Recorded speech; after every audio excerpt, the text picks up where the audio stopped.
कल आप लोगों ने रेजोल्यूशन पास किया और पुराना वंदे मातरम का जो उसका रेजोल्यूशन का हिस्सा नहीं था वो। तो वो बीजेपी उसको फैला रही है, फैलाने दीजिए। सुधांशु को हमने सुना था, वो छोड़िए। मुद्दा है ही नहीं वो। मुद्दा ये है कि जब गोली लाठी खाते हुए वंदे मातरम कहते थे, जब वंदे मातरम पे बैन था, तब ये धूम दबाकर आरएसएस वाले तलवे चाटते थे अंग्रेजों के। अब आए हैं वंदे मातरम गाना है। हो कौन भाई तुम? न 3 में न 13 में आजादी के आंदोलन में कहां थे? धूम हिला रहे थे ना अंग्रेजों के सामने। अब आए वंदे मातरम हमें सिखाने। ये इस देश के जो नायक हैं, गुरुदेव रविन्द्रनाथ टैगोर, सी राजगोपालाचारी, सरदार वल्लभ भाई पटेल, पंडित जवाहरलाल नेहरू, नेताजी सुभाष चंद्र बोस, इनके खिलाफ जा रहे हैं इस तरह की बातें कर। हमें कोई हैरानी नहीं है, क्योंकि तब भी इनका विरोध करते थे संघ वाले। आज बीजेपी वाले हम उन्हीं नायकों का विरोध कर रहे हैं। अब तो गोडसे और सावरकर के रिश्तेदार ने खुलकर कह दिया कि गोडसे आरएसएस का हिस्सा था। कोई सबूत बचा अब आपके पास? तभी ये आज गांधी जी के खिलाफ बात कर रहे हैं, तभी ये वंदे मातरम के खिलाफ बात कर रहे हैं। जनगण मन के खिलाफ थे, तिरंगे के खिलाफ थे, संविधान के खिलाफ थे। यहीं पास में रामलीला मैदान में अंबेडकर जी की मूर्तियां जलाई थी, प्रतियां जलाई थी, पुतले जलाए थे। ये क्या सिखाने वाले आए हैं हमें वंदे मातरम? लाठियां खाई हमारी पार्टी ने, इस देश को नेतृत्व दिया हमारी पार्टी ने, अंग्रेजों को भगाया हमारी पार्टी ने।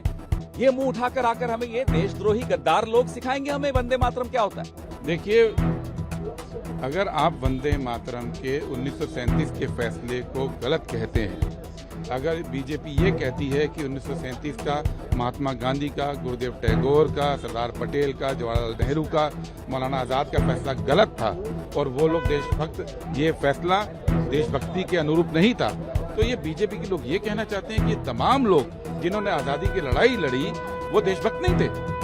ये कौन सी नई परिपाटी भारतीय जनता पार्टी आज पैदा कर रही है?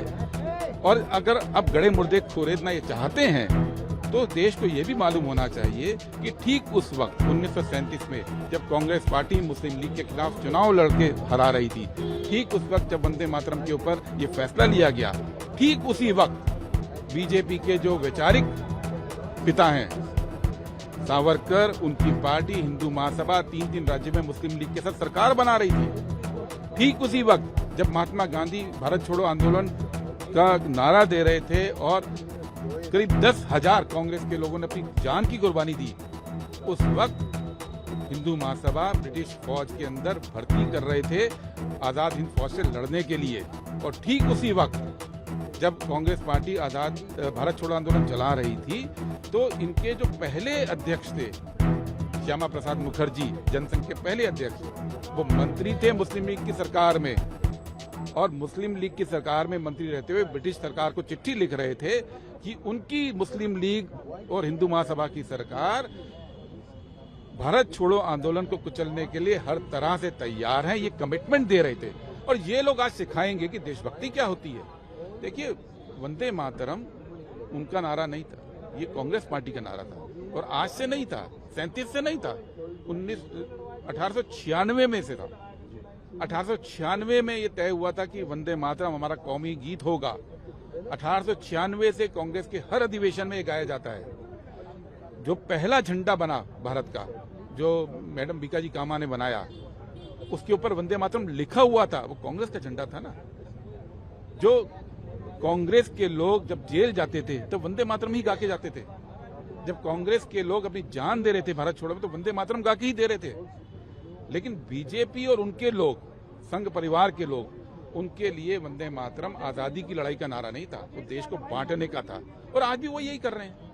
लेकिन अगर वो गड़े मुर्दे उखाड़ेंगे तो आजादी के आंदोलन में जितने कुकर्म उनके थे देश के सामने वो भी आएंगे। उनको आगाह होना चाहिए कि भाई अभी आप इस देश में जो लोकतंत्र कांग्रेस पार्टी ने दिया है, आप उसको एंजॉय करके आप आज सत्ता में हैं, तो इस देश के लोकतंत्र को बचाइए। आजादी के उन लोगों पर लांछन मत लगाइए जिन्होंने ये आजादी ली और आपको भी दी। बीजेपी आज उसी आजादी का फायदा उठा रही है। उन लोगों पर लांछन उठाएंगे तो कांग्रेस पार्टी उनकी हकीकत, संघ परिवार की हकीकत देश के सामने रखने से बिल्कुल हिचकेगी नहीं। और हम अपने नेताओं के फैसले के साथ 37 में खड़े थे और आज 90 साल बाद भी खड़े हैं।